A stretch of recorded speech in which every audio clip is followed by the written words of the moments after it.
성경으로 신앙 고백 드리겠습니다. 나는 전능하신 아버지 하나님 천지의 창조주를 믿습니다. 나는 그의 유일하신 아들 우리 주 예수 그리스도를 믿습니다. 그는 성령으로 잉태되어 동정녀 마리아에게서 나시고 본디오 빌라도에게 고난을 받아 십자가에 못 박혀 죽으시고 장사된 지 사흘 만에 죽은 자 가운데서 다시 살아나셨으며 하늘에 오르시어 전능하신 아버지 하나님 우편에 앉아 계시다가 거기로부터 살아있는 자와 죽은 자를 심판하러 오십니다. 나는 성령을 믿으며 거룩한 공교회와 성도의 교제와 죄를 용서받는 것과 몸의 부활과 영생을 믿습니다. 아멘. 찬송가 413장 찬송 드리겠습니다. 내 평생에 가는 길 손 담아여 늘 잠잠한 강 같은지 온풍 바로 무섭고 어렵든지 나의 영혼은 늘 편하다. 내 영혼 평안해. 내 영혼 평안해. 저 마귀는 우리를 삼키려고 입 벌리고 달려와도 주 예수는 우리의 대장 되니 은혜 싸워서 이기리라.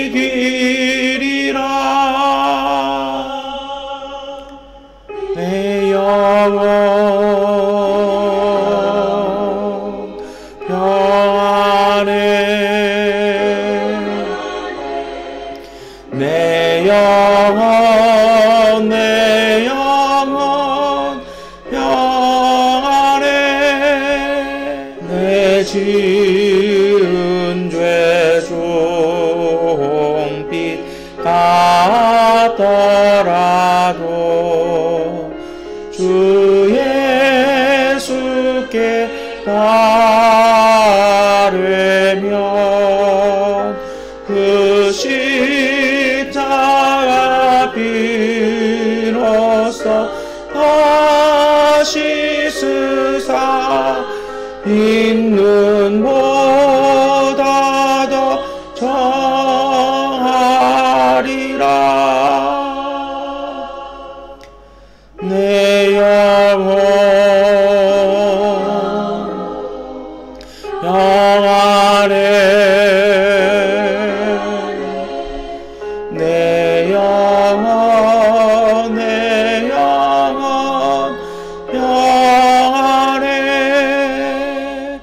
저 공중에 구름이 일어나며 은나팔이 울릴 때에 주 오셔서 세상을 심판해도 나의 영혼은 겁없으리. 내 영혼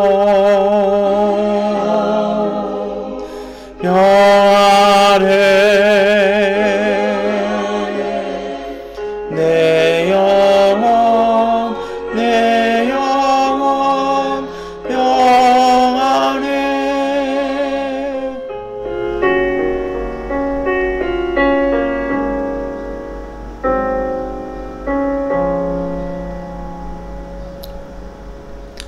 이사야서 30장 19절부터 26절까지의 말씀을 세번역번 성경으로 함께 읽겠습니다.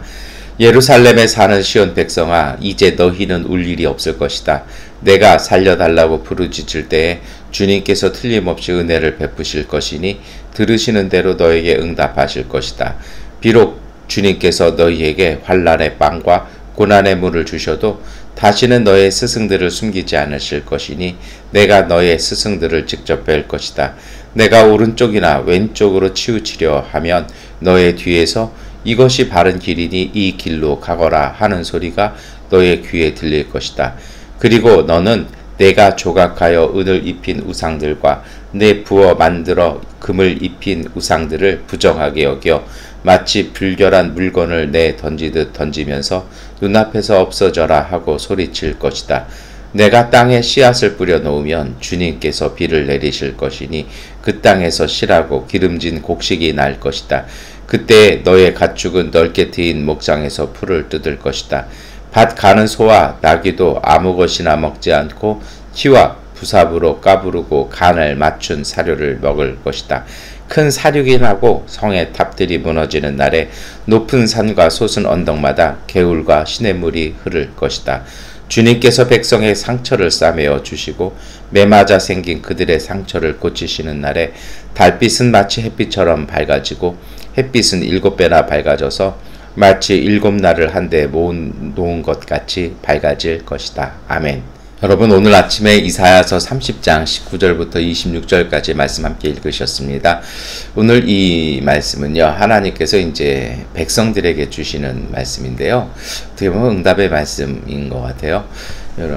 요즘 세상에 가끔씩 그런 얘기가 들립니다. 현대 세상을 망치는 사람들 중에 다수는요, 모범생이라는 거예요. 왜 그러냐면요, 저도 누군가에게 들었는데요, 우리 교회 집사님한테 도봉산자락에서 제가 들은 이야기인데요, 이 모범생의 종류가 있대요. 대략 두 가지인데, 하나는 스스로의 길과 스스로의 깨달음을 따라서 맞다고 생각하는 것을 지켜나가는 모범생이 있대요. 이게 진짜래요. 그리고 이제 가짜 모범생이 있답니다. 그게 뭐냐면 자기 속이나 자기 마음은 그렇지 않은데 누군가에게 보여지기 위해서 모범생 된다라는 거죠. 그래서 소위 말해서 예전에 이렇게 학생 평가하는 기록이나 성적표 이렇게 보면 뒤에 써 있는 말이 있죠. 품행이 방정하여, 뭐 이런 말이요. 단정인지 방정인지 그렇습니다만, 그래서 이런 분들은 누가 보거나 또 누구한테 혼날까봐 열심히도 공부하고 이렇게 한대요. 그래서 학교도 좋은데 가기도 하고 이렇다고 합니다. 그런데 문제는 뭐냐면 어느 정도 자리가 올라가면 더 이상 눈치 볼 사람이 없잖아요. 그러면 거기에 그동안의 삶에 내재되어 있던 것들이 이제 공격적인 성향으로 주변 사람들에게 이렇게 나타난다라는 것이죠. 그래서 그런 사람들이 높은 자리에 올라가면 이제 거기서부터 사회에 문제가 생기고, 원래 모범생이 아닌 사람이었기 때문에 눈치 볼 사람이 없어지고 나면 모범생이 아니라 이제 자기 막 하고 싶은 대로 하면서 권력을 휘두르기도 하기도 하고, 사회 안에서는 뭐 이렇게 갑질을 하기도 한다라는 것입니다. 저는 그런 생각해요. 사회에서 모범적이다, 아니면은 뭐하다, 아니면 뭐 우수하다, 아니면 열등생이다. 저도 고등학교 다닐 때 우열반이 이렇게 있었는데요. 그렇게 나눠 놓는 것이 과연 건강하냐라는 것이죠. 제가 이렇게 말씀을 드렸습니다만, 그런 기준보다 정말 사람한테 있어서 소중한 것은 건강함일 것입니다. 이렇게 건강한 사람은요, 밝아요. 맑을 수밖에 없어요. 여러분, 오늘 우리가 잘 구별할 것이 있습니다. 무엇이냐면요, 본질적으로 건강한 사람은 문제가 생기고 어려움이 생기고 또 좋은 일이 있어도요, 별로 걱정할 게 없어요. 왜요? 좋은 일이 있으면 그 좋음을 가지고 온전한 곳에 사용을 합니다. 그런데 이 문제가 생기고 아파지면요, 거기서부터 변질되거나 아니면 스스로 움켜들어서 스스로 이렇게 작아지는 경우들이 많이 있는 것 많이 봤어요.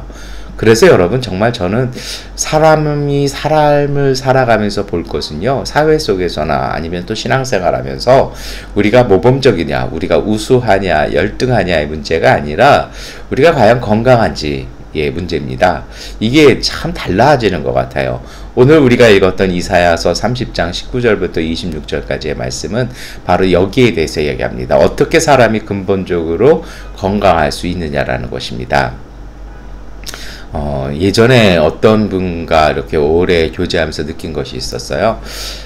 그분의 삶은요, 우리가 다 뭐 비슷한 경향은 있습니다만, 좀 안타까운 것이 있었어요. 뭐냐면, 지나온 세월과의 끊임없는 단절의 삶이에요. 그러니까 뭔가를 열심히 해요. 근데 그 열심을 통해서 얻어가는 것보다는 상처가 더 많이 생기는 것 같아요. 솔직히 저도 좀 그런 경향이 있어요. 그런데 문제는 뭐냐면요. 건강한 거는 뭐냐면, 이게 소화를 잘 시킨다라는 얘기예요. 어떤 것을 먹든 그것이 몸에서 힘이 되고 이렇게 되는 거거든요. 갑자기 그 신앙적인 이야기 말고 왜 자꾸 건강을 얘기하냐고 그러시는데요. 복음서에 보면, 특별히 마가복음에 보면 예수님께서 바리새인들과 논쟁하는 것이 나옵니다. 그것이 무엇이냐면 이 정결에 관련된 것이었어요. 유대인들에게 정결은 신앙생활에 정말 소중한 것이었습니다. 왜냐하면 하나님의 은총을 바르게 받기 위해서는 우리가 정결해야 된다는 것입니다. 그래서 레위기 19장 2절에 그 하반절에 하나님께서 나도 거룩하니 너희도 거룩하라는 그 말씀 따라서 자신의 삶을 정결하게 살아야 된다라고 생각을 했습니다. 이게 맞는 말인 것 같아요. 그런데 예수님께서 놀라운 해석을 딱 해내시는 거예요. 뭐냐면 사람이 외부에서 들어가는 것에서 부정해지는 것이 아니라 사람의 속으로부터 나오는 것이 부정하다라는 말씀을 딱 하시는 것이죠. 아마 다들 기억나실 거예요. 근데 그 말씀이 이런 거예요. 여러분, 우리가 언뜻 그 말씀을 생각하기에는 사람의 마음이 악이라든지 아니면 뭐 배설물들 뭐 이런 것들 생각하시기 쉬우실 것 같아요. 그런데 좀 근본적인 걸 보시면 좋을 것 같아요. 뭐냐면, 그러면 사람으로부터 나오는 모든 것이 악할까요? 절대 그렇지 않습니다. 좋은 것들도 많잖아요. 선한 마음도 있고 선한 행동들도 있고 그래요. 그러니까 결국 중요한 게 무엇입니까? 그냥 간단한 표현을 쓰면요, 소화력에 관련돼 있다는 겁니다. 소화라는 게 어떤 것입니까? 무엇인가를 섭취하면요, 그것을 잘 소화해서 그 영양분을 잘 섭취하고, 그리고 버려야 할 것은 잘 버리는 것이 이것이 건강한 거고요. 이것이 바로 정결한 상태인 것입니다. 하나님께서 어떤 것을 주시든 그 속에서 거룩하게 만들어내는 능력, 이것이 바로 믿음이고 이것이 하나님의 은총인 것입니다. 그런데 문제는 이것이 단절되면, 이것이 뭔가 뒤틀려지고 뭔가 편향성을 갖기 시작하면 어려워진다라는 것이죠. 오늘 아침에 제가 건강함에 대해서 또 맑음에 대해서 말씀을 드립니다만, 그럼 어떻게 해야 할까요? 오늘 이사야서 30장 19절부터 26절까지 말씀은 여기에 대한 말씀을 하십니다. 19절은요, 하나님의 선언이고 약속이기도 합니다. 어떤 것입니까? 우리 함께 읽겠습니다. 예루살렘에 사는 시온 백성아, 이제 너희는 울 일이 없을 것이다. 내가 살려달라고 부르짖을 때에 주님께서 틀림없이 은혜를 베푸실 것이니 들으시는 대로 너에게 응답하실 것이다. 이게 무슨 말씀이에요? 하나님은 우리가 하나님 앞에 간구하고 호소하는 것을 들으시고 응답하실 것이라는 것입니다. 오늘 말씀 중간에 부르짖을 때라는 말은요, 마음을 털어놓고 마음을 쏟아놓는 이야기를 합니다. 말씀합니다. 그러니까 우리가 그렇게 정말 진실된 마음으로 주님 앞에 간구하고 기도할 때 하나님은 오늘 우리 가운데 응답하신다라는 것입니다. 제가 전에도 그런 말씀 드렸습니다만 요즘 간간히 그런 생각이 들어요. 우리 신앙의 가장 큰 문제는요, 우리가 기도는 하는데 기도가 이루어진다는 것을 믿지 않고 살 때가 많이 있습니다. 이것이 참 무서운 영적인 병 같아요. 여러분 그렇잖아요. 우리가 기도하는 건 하나님께서 이루어 주심을 믿고 기도하는 거거든요. 근데 그걸 잘 안 해요. 왜 그래요? 우리가 생각하는 응답이랑 하나님이 주시는 응답이 다르니까 우리는 잘 이루어지는 것 같지 않다라고 생각을 할 때가 참 많이 있죠. 어떤 응답을 하나님께서 그러면 주실까요? 20절 말씀에 하나님께서 뭐라고 말씀하십니까? 하나님께서 환난의 빵과 고난의 말을 주셔도 스승들을 숨기지 않으실 것이다 라고 말씀합니다. 무슨 얘기예요? 우리가 어려움도 당하고 고난도 겪지만은 그 속에서 하나님께서 스승을 만나게 하셔서 그곳에서 배우게 하실 것이라는 것이죠. 제가 앞서 그런 말씀 드렸어요. 과거와의 단절을 갖고 오는 분들이 있다고요. 이게 어떤 얘기냐면요. 우리가 뭐 어려운 일, 또 힘든 일 경험하기도 해요. 근데 문제는요. 정말 건강하신 분들은 그 일들을 통해서 교훈을 얻어요. 때로는 건강하신 분들은요, 제가 그 소화에 대해서 말씀을 드렸잖아요. 그 어려운 일들을 잘 만들어서 그것을 통해서 내일은 또 다른 내일을, 그리고 뭔가 기름진 내일을 만들어내는 분들 많이 있습니다. 그래서 지나온 길들이 때로는 고되고 힘들지만 그 길들이 힘이 되어지고 그 길들을 통해서 앞의 길들을 열어나가는 분들, 이런 분들이 바로 건강한 분들이라는 것입니다. 그런데 문제는 뭐냐면 이거를 깨닫지 못할 때가 있다라는 거예요. 제가 예전에 제 친구가 그 공군 조종사였다가 이제는 그 전역하고요. 민항기 대한항공에서 이렇게 이렇게 항공기를 운항을 합니다. 그래서 그 친구 뭐 몇 년에 한 번은 이렇게 한국 가면 어떻게 알았는지 뭐 페이스북을 봤는지 이렇게 연락 와서 뭐 통화 한 번씩은 하고 차 한 잔은 이렇게 합니다. 그런데 뭐 그 얘기도 듣다 보면 뭐 기도 부탁도 해요. 그러면 그 얘기가 뭐예요? 이렇게 사고 없도록 해달라고요. 그런데 제가 들은 이야기가 이거예요. 뭐냐면 항공기 사고는요, 대체적으로 어떤 때 나냐면 기장이나 아니면은 부기장이 기계를 믿지 않고 자신의 느낌을 신뢰할 때 난다라는 것입니다. 또 반대급부가 있대요. 기계를 믿었는데 이 기계가 고장났는데 그걸 너무 믿는다라는 거죠. 그래서 항공기 운항할 때 그런 얘기를 한대요. 모든 것을 의심하라고요. 그래서 때로는 관제사가 잘못 관제할 수도 있을 수 있고, 그래서 이 모든 정보를 다 논리적으로 생각을 해서 그 중에 차선을 골라낸다라는 이야기를 이렇게 들은 적이 있습니다. 안 그러면 그 속에서 자기만의 착각에 빠져서 기울 때가 있다라는 것입니다. 여러분, 그래서 오늘 우리에게 필요한 것이 있어요. 우리가 다 아는 것이 아니라 우리에게도요, 가르쳐줄 스승이 필요하다라는 것입니다. 예전에 그런 것 있는 것 같아요. 여러분, 자기가 자기를 속일 때가 참 많거든요. 그런데 정말 하나님 앞에 엎드려진 마음이라면요, 진실을 토하는 마음이라면요, 하나님의 음성을 들을 수 있어야 합니다. 하나님의 성령은 오늘 우리에게 끊임없이 말씀을 하십니다. 우리 21절 말씀 함께 읽겠습니다. 내가 오른쪽이나 왼쪽으로 치우치려 하면 너의 뒤에서 이것이 바른 길이니 이 길로 가거라 하는 소리가 너의 귀에 들릴 것이다. 여러분, 하나님께서 성령을 통해서 우리에게 말씀하시고 우리에게 가르침 주신다라는 것입니다. 중요한 것은 그 말씀과 그 소리를요, 신뢰하고 그 소리를 들으려는 마음이 필요할 것입니다. 이것이 바로 응답의 시작입니다. 여러분, 오늘 우리는요, 우리 자신은 안 움직이려고 그래요. 가끔 저 그런 걸 느낄 때가 있어요. 그냥 자기는 가만히 있어요. 그리고 그냥 내가 가는 길이 맞다라고 생각할 때 있죠. 근데 리얼미터로 보면 그 길은 벗어난 길인데도, 그리고 주변에서 아무리 그 길이 아니라고 얘기를 해도요, 그 길 맞다고 고집 부릴 때가 있습니다. 이것이 바로 늙음입니다. 여러분, 그래서 제가 모범생 이야기도 서두에 말씀을 드렸습니다만, 고집과 신념은 구별해야 합니다. 그리고요, 우유부단함과 참된 착함은, 선함은 이것도 구별해야 합니다. 정말 누군가 바른 이야기를 해줬을 때 하나님의 성령과 하나님의 성경의 말씀이 오늘 우리의 내면과 우리의 마음과 생각에 교훈을 들려주셨을 때 그것을 바르게 들을 수 있는 분별함이 필요합니다. 그리고 그 말씀을 들었다라면요, 움직이셔야 됩니다. 그 말씀을 들었으면 바르게 움직여야죠.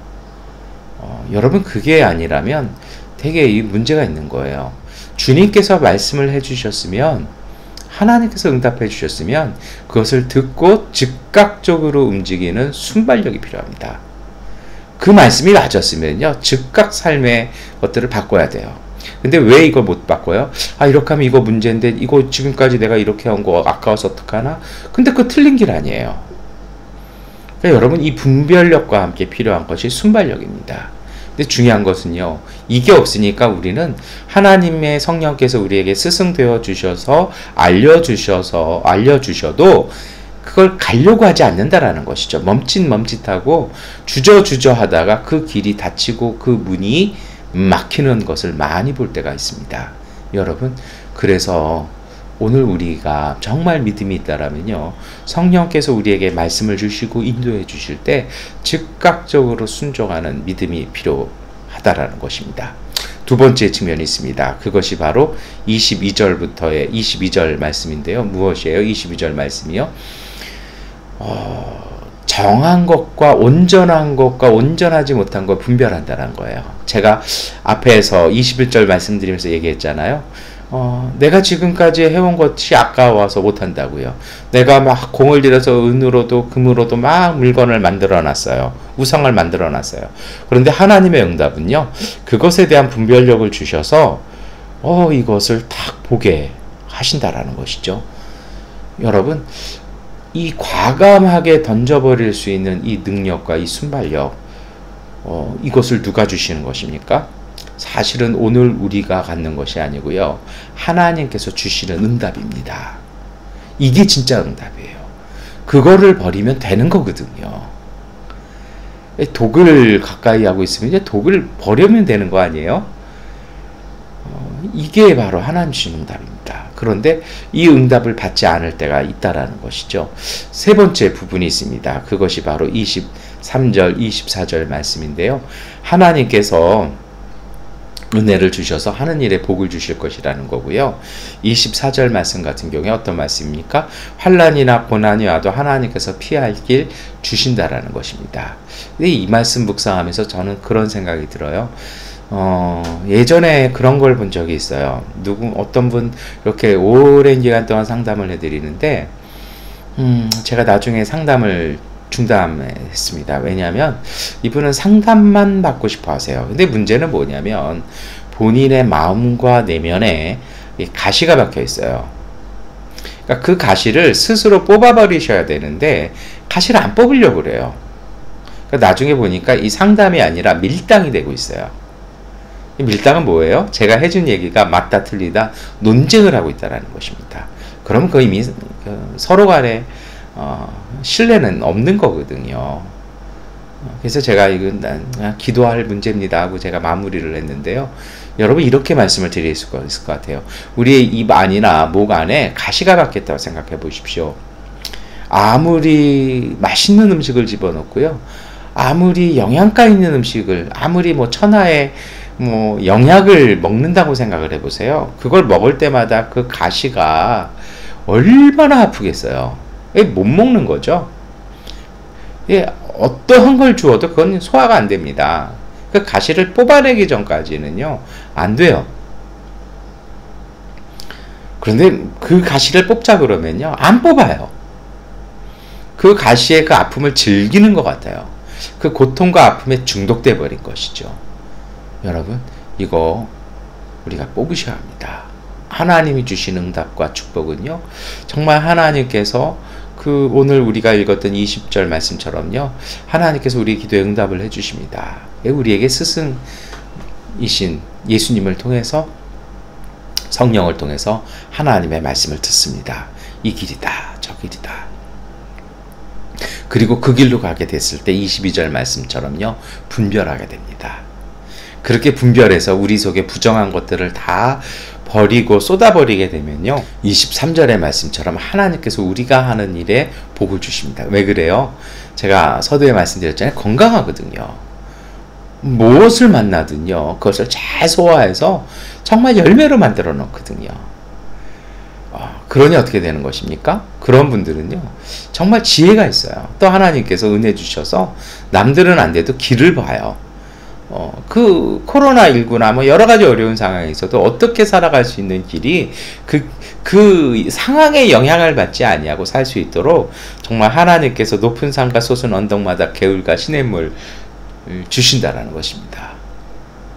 근데 문제는요, 이걸 하기 위해서는요, 우리 내면 안에 있는 그 가시를 뽑아 버리셔야 합니다. 여러분, 오늘 우리가 그 우리 내면 안에 있는, 또 마음 안에 있는 우리의 생각과 우리의 생활 안에 있는 그 가시들을 뽑아 버리시기를 축원합니다. 그래서 정말 오늘 우리 가운데 필요한 것이 있습니다. 그것이 저는 26절의 말씀이라고 생각합니다. 이 말씀 우리가 함께 읽겠습니다. 주님께서 백성의 상처를 싸매어 주시고 매맞아 생긴 그들의 상처를 고치시는 날에 달빛은 마치 햇빛처럼 밝아지고 햇빛은 7배나 밝아져서 마치 7날을 한데 모아 놓은 것 같이 밝아질 것이다. 여러분, 정말 주님 앞에 우리가 필요한 것은요, 하나님께서 우리를 치료해 주시고 우리를 고쳐 주실 때에 그 은혜를 소중히 받는 것입니다.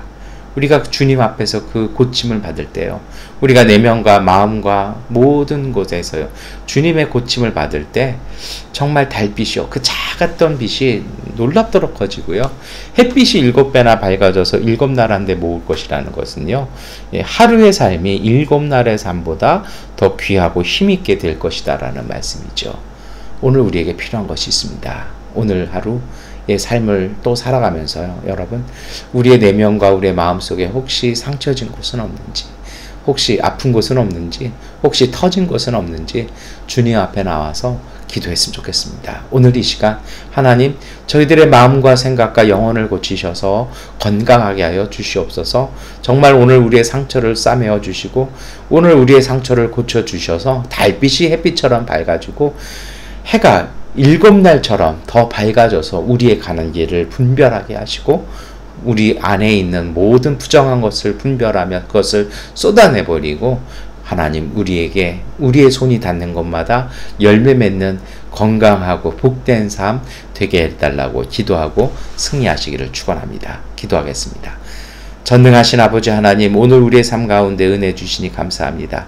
주님의 은총이 우리 가운데 가득하게 하시고 하나님의 온전한 은혜 안에 살게 하여 주옵소서. 주님, 우리 속에 우리도 잘 모르는 상처가 있고 가시들이 있습니다. 하나님, 이제 이 상처들과 이 가시들을 뽑아버리게 하여 주시고 우리 속에 내면 안에 스며들어 있는 독이 있고 아픔이 있습니다. 이곳에 치료함을 허락하여 주셔서 하나님의 은혜로 말미암아 우리의 삶이 밝아지고 맑아져 건강하게 하여 주셔서 우리가 사는 삶 또한 맑아지고 밝아져 하나님 나라의 열매 가득 맺어가는 주님의 백성 되게 하여 주시옵소서. 진행되는 교회 공사의 마무리들 주께서 지혜해 주시고 분별하게 하여 주셔서 악한 손길 타지 아니하게 하시며 하나님의 거룩한 영광과 은혜가 충만한 하나님의 성소 되게 하여 주옵소서. 예수 그리스도의 이름으로 기도드립니다. 아멘. 하나님께 기도하는 시간 갖도록 하겠습니다.